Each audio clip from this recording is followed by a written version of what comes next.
Ta-da! And welcome to Josef's Model Railway and Toy Room. Thank you so much, as always, for joining me. Just a little bit of housekeeping. You don't need to like, follow, or subscribe to any of the videos that I put out there. Just put them out there where I can and have a holly jolly great time doing so. I know, huh? Brilliant. This whole scene, which has still got a lot more work to happen, I just couldn't be more in love with what we're getting up to here. Unfortunately, we are still going to be some time away from seeing the hotel, perhaps later into 2025, hopefully by the Christmas time, fingers crossed. But I am letting you know we are going to be having a bit of a break, so don't expect too much happening on that side of it for the moment. And again, as you can see from that running session in the previous video, a wonderful bowling alley, just this whole scene, Percival's Landing. You know what? Let me just disappear for a second. It's just the whole thing really is spectacular, as you saw in some of that footage, and it's hard to capture it with the camera and all the rest of it, but to be here is something else. I digress, of course. Today's video is hopefully on the more sort of swifter side for the most part, a little bit of something, speed it up, and then the end product, which is pretty much where we're at. But we are going to digress a little away from the trains at the moment, and we're going to take advantage of the nice cleared out green carpet that we have at the moment. I'm not really coming back to the model railway at the moment until things happen with the fiddle yard, which is why we're going to keep everything clear. So from the landscaping and the perspective, we're doing bits and pieces here. Don't expect too much just in the moment. But we're going to take a quick diversion today back to the world of Lego. I've been talking to you a bit about, obviously I love my Lego, and what a terrible place to shoot this opening sequence since most of the Lego boxes are behind you. But that being said, obviously I love the Lego. That's what the green carpet is all about. We can come down and play with Lego, and we'll get to that. Up to and including a Lego video featuring a train scene that I want to create, that all the bits are waiting for. I just haven't had time to put it together. But we will be coming to all of that a little later. In the meantime though, in the year 2025, albeit it may have been 2024, the official release happened, we were greeted with TADA. Yes, indeed. And as we've seen in a link to a video somewhere in this direction, regarding my favorite Formula One livery, where we've already covered a video talking about that specifically, and in which case we were, of course, talking about the Lotus 99T. As seen here, which is just my favorite livery of all time. Albeit there is a variation with the Benetton one that was seen in the Adelaide Formula One Grand Prix. But aside from that, it was basically when cigarette advertising was allowed on the cars. I mean, really, this color combination really did just pop. And I did make mention of some of my other favorites. And of course, it goes without saying, the Williams Racing Team, this one. And I think the key thing from this, and of course, we are going to be talking about Nigel Mansell, and yes, indeed. But that being said, apart from his wonderful cookie duster, has got to be, I want to do a video that'll probably come up as a bit of a filler later on, where all I'm talking about is the actual back wing of the cars. There are three in particular that really hold a special spot for me with the advertising that was featured on them. If I think back about it, it's not just about the brands that I liked and possibly the fonts, but something about seeing it as you saw it whizzing around the track and hoping it was your car that was going to win the race.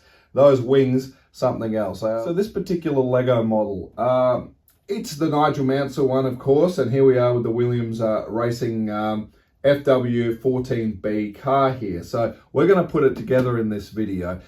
Something about this I wasn't aware of when I purchased it, which is one of those lessons I think we can all take away from the video, was that it was at a good price, but I didn't realize, and I was silly enough not to pay attention as I was looking at everything, to carefully read the description on this one, because the discount, which the discount was less than $10, was the fact that this is what's known as a build project, not a collector's item. Now, for the most part, as you can see, the box is all still sealed with the original Lego sealings and that, and the box is in fantastic condition. So what exactly is it that I'm talking about? Well, let me just come in on some closer pictures here and you'll see what I mean. Basically, it seems to be in this area here, you'll notice that there were some sort of stickers or shop displays or something on it that has slightly tarnished the box. Now, me and my good friend Mr Sheen are going to come along now, and we're going to go psh, psh, psh, psh, and we should be able to bring the original gloss back. But I guess the point is, for some residues in that, particularly being that it's black, the box may have been compromised in some way. And I'll keep moving the box because I've just thought about that light now. You may be getting some wild reflections. So I thought, all right, well, we're certainly still going to keep the box. And I think, as you can see with my Lego models over on this side, that we can certainly still keep this as a practical display. But I really do want to get the car out and build it because it looks like an absolute hoot to have and to sort of see in all its glory with this color palette that they've used, particularly with those tires. I think we'd be mad not to do something with that. And I'll just swing this box around. I'll give it a bit of an angle because I don't know where the reflection point's going to hit for you.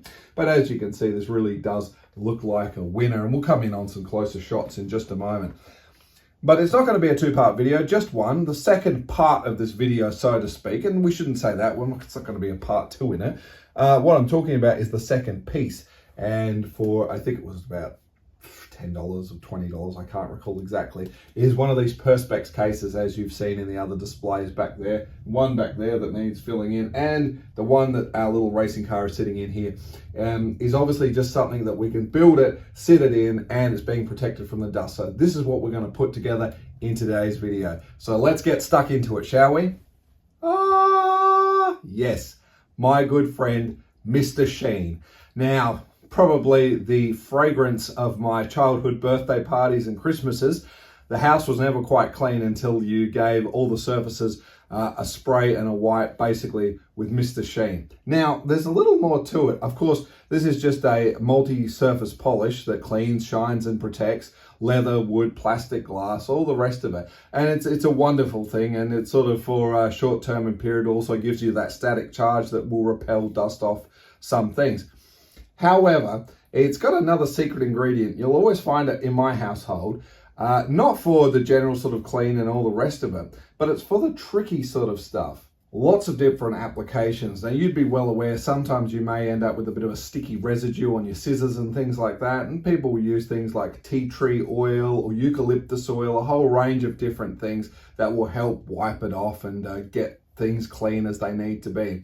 But apart from upholsteries and some fabrics, this is my go-to thing. So sometimes if someone's peeled a sticker off or something's gone a little bit bad and there's quite a bit of residue or what have you, even on the box, and yes, we'll be careful with that. Sometimes you may need to spray this onto the cloth and wipe it. But for the most part, even with a sticky application, we can just spray this directly on, leave it for a couple of minutes, come back, light spray again, and then with a cloth, it'll generally wipe off. One of the best formulas I've ever had, and the fragrance, you either love it or you hate it, but I've only got good memories. So Mr. Sheen, it's an absolute winner. Ta-da! It's Mr. Sheen. It's my favorite cleaning product. Ah yes, the fragrance of my childhood for birthdays and Christmases, getting your house clean. Now, as you can see, here it is, this wonderful bit of a sticker that tried to get removed from something, and there it is. We're just going to put some on. We're going to leave it for a couple of minutes and just let that soak away. Just taking some paper towel now, just start massaging that area.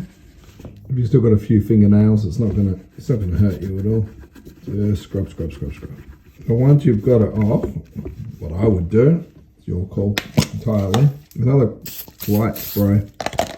This time I'd be using a microfiber cloth. And there you go, it really does look that good. Well, here we are. Before we hit that time lapse and start the build, I thought we'd just quickly open it up and see what's inside.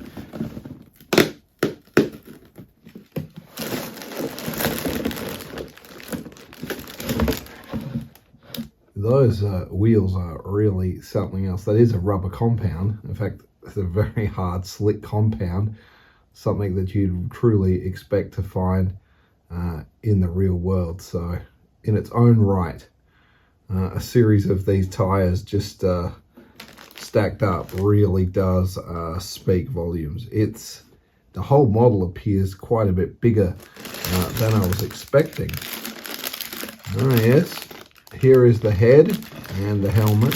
So it is actually a minifig, but the car is quite substantially bigger than what it would be. Remember, for the most part, the chassis of a Lego car in the day which I don't have one handy, really wasn't much bigger than what we had here. So this is going to be a substantial footprint, especially with wheels of this size. So really, as a display, you're certainly not going to sit your driver in there, but that's okay. So we've got all our bits and pieces here. We obviously have our resplendent sticker sheet, wonderful colors, and I'm actually wondering if it might be something in time we might need to just brush a bit of a fixative spray or something on so they don't end up peeling up. Time will only tell with that. And of course, we have our instruction manual. And I guess in this situation where they talk about an 18 plus build, and like all Lego, I wouldn't take too much away on any of that. You get stuck into it whenever you like, just as a safety thing. There is a QR code and the rest of it. I really should do this upside down for your benefit. I don't know how the light's going to end up being, but there'll obviously be a little bit of history about this particular vehicle, the team and the alike, some great pictures. There's Nigel Mansell. I mean, really, we're really going to expect anything less from this. Oh, they even give you a brick separator tool as well. Really useful. And in the days, if you check out some of the older brochures, there are some wonderful little ways to separate any type of brick. Anyway, they look like reasonably comprehensive instructions. Of course, it's Lego. Would you expect anything less? I'm not under any time frame to try and complete this in any sort of thing. I'm just going to enjoy sitting here on the green carpet and get the build underway. So I think it's absolutely a fantastic kit. And I believe from memory you can purchase it for about $100 Australian or thereabouts.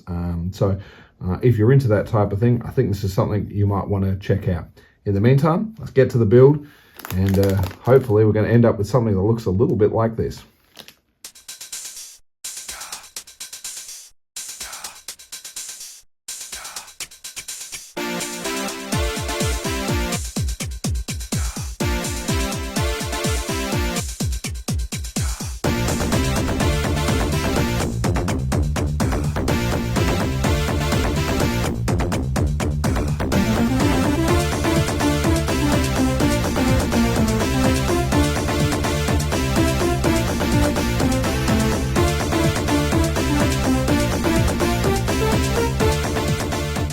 Well, we've been a couple of hours on this project at the moment, and before I tell you a bit about the car, let me just pause. As you can see, sitting with my legs crossed for a while is not the best for most of you. And I'm pointing out here is how the foot has completely caved in at the moment. These veins have become ridiculously exposed, and that's quite deformed until the blood flows back in and pumps my foot back up. I am very used to it, but we've now just done the first 2 bags. We'll commence on the 3rd bag, but I did want to say the detail is extraordinary. I mean, really, all they're doing in this is using the best of the best bits, and the detail, you cannot even see it. I'll even try and get some pictures, but as you may have seen as the instructions have been here, some of the parts being used that are now hidden are the best of the best. So it's a very, very detailed model, all the little things that are going together, up to and including if we were to retake this section out again. You know, I mean, the fact that we're actually got the vent grill bit there, but it's completely covered up. You do see it very, very vaguely, and I guess that's the detail they're really going for. So I really think this is, it's a pretty special kind of build to carry on with. Let's just keep going and see how we go. The detail on the seats are absolutely fantastic. The module, I don't know if we'll be able to see it or you can zoom in on it, but the 2 opposing pieces that you may be able to see that give us that little semi-see-through part, that's just diabolical.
Ta-da! Well, we have now completed it. And I don't have any official notes on it, but the build time was probably somewhere about 3.5 hours, maybe 4. I'm not exactly sure, but I had a whole bunch of fun carrying on with this one. And I just wanted to point out a couple of quick things before we carry on. First of all, and we'll swing the camera around so you can have a better look at this, I want to pay special attention to the Lego wheels. Now, just read it for you for your benefit. A new Lego wheel was produced for the rear wheels in accurate representation for the F1 cars of the early 1990s. They are wider than the front wheels. As a new feature, they come with the Goodyear logo. Now, I did mention that earlier, but I want to also give you a little demonstration. So we'll come to that in just a second. As you can see, he sits on the stand. Here he is, Nigel Mansell. I also want to just point out that, of course, we're going to keep our box. Now, the original sticker sheet, which has now been exhausted, will go back in the box, along with our brick separator, which you did actually see me use once, and also a handful of spare bits and pieces, which will heat seal probably back up so they don't get lost and leave them in the box. Up to and including the original numbered packaging. That's of really no use to anyone at the moment, but if I did want to disassemble it and put them back in the bags and seal it back up to sell on Bricklink or something like that, and so be it. Now, I can't see myself ever doing that, but it's one of those things, isn't it? Also, just want to take a bit of attention here to a couple of things. First of all, I suppose, like all good sort of Lego models and things like that, they did do their work in sections that we can actually remove. And I think, we're not even going to see this, but just having a look at the detail that they've put into this engine bay, I think is absolutely fantastic. Another thing as well, and I'm not sure if the camera's going to get you in on that, so I'll probably come in for some closer shots, so I'll mention it now, is just in the cockpit is just the Williams Racing logo. It's where my finger is, and I'm sure there's a shot appearing right now. And I really think that is truly something special, that level of detail. It's been a thoroughly enjoyable build, and the detail and the way they've put this together is wonderful. Forgive me for any inaccuracies. I've never professed to be good at putting stickers on anything, as I've mentioned in other videos, but I think all in all it's quite straight and it does look quite good. Let me get to the highlight for me, which was completely unexpected here. We can slot this off of its display frame at the moment. And of course, here we have the statistics, if you like, for the 1992 Formula One World Champion driver. So we've got our chassis here, the engine, the weight, all of the usual stuff. Let's come in with a close shot and a little bit of music here to really drink that in.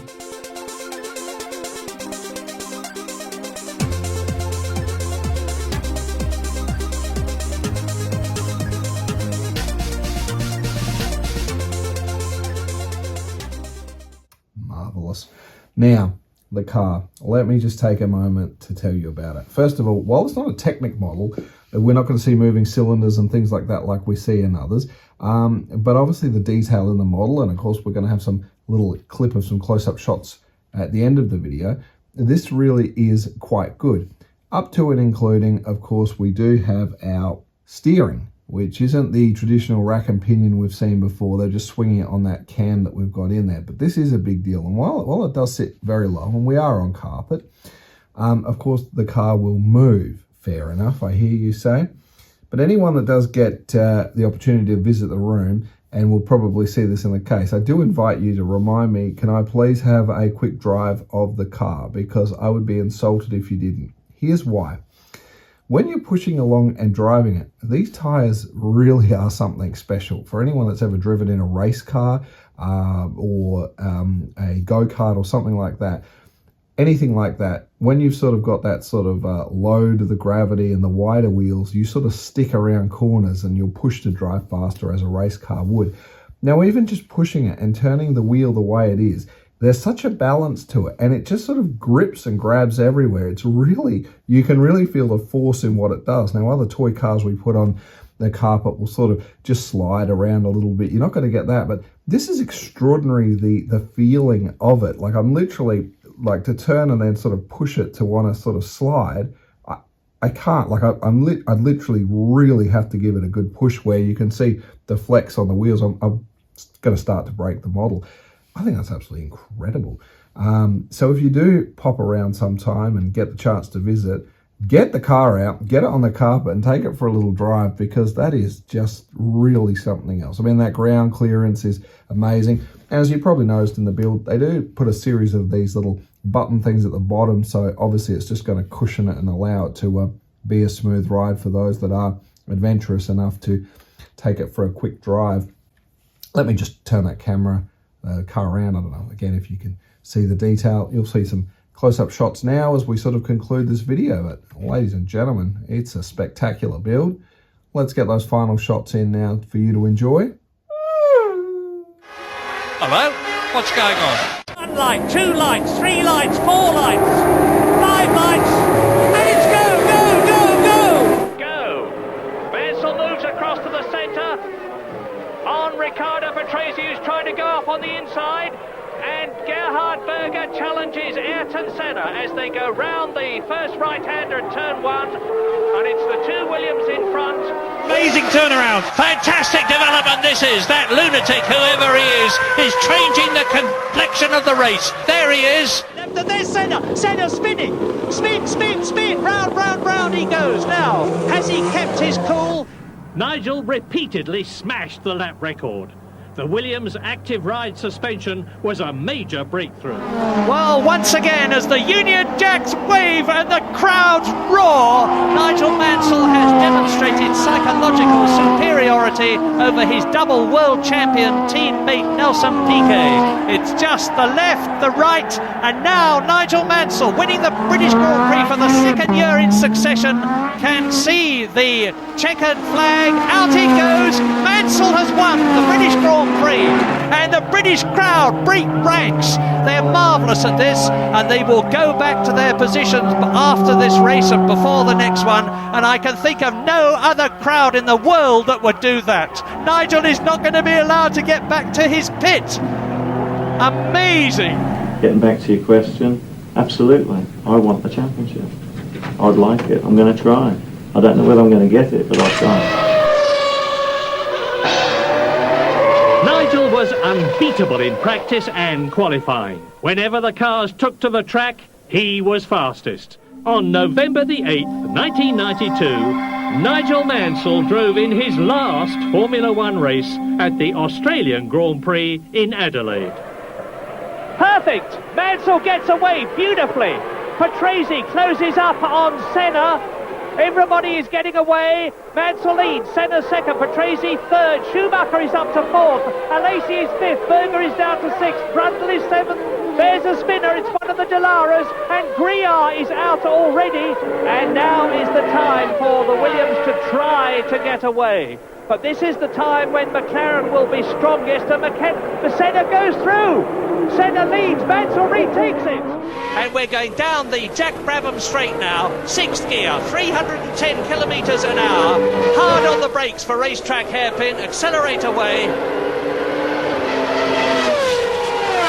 Well, there you can see the gap. Senna is giving Mansell no rest at all. The last Grand Prix in their present circumstances for both of them. And Mansell is furious. You have destroyed my opportunity of winning the 10th Grand Prix of the year. Well, Senna stalks away. Mansell, oh, hello. Are we going to have a bit of a discussion here?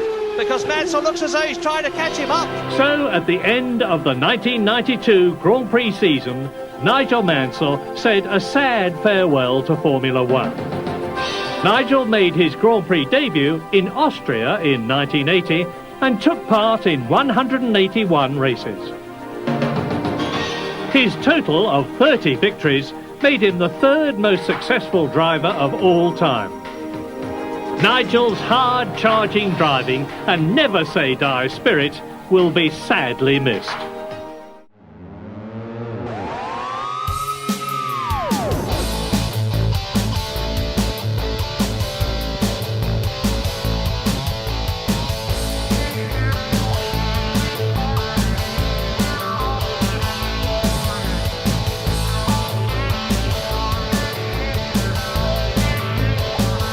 Well, girls and boys, ladies and gentlemen, here we are at the end of the video.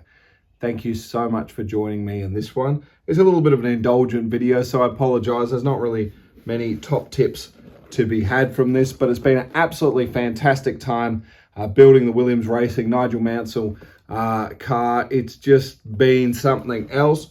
I'm not really, as you probably saw in that last bit of footage there, I'm not super happy with this display case. I've never had one that actually had the screws in it before, and it's a very, very tight fit for the car. It also means it's sitting on not the angle it should be, which it should be sitting a little bit more up like this. But I might look at getting a different case for it and doing something else.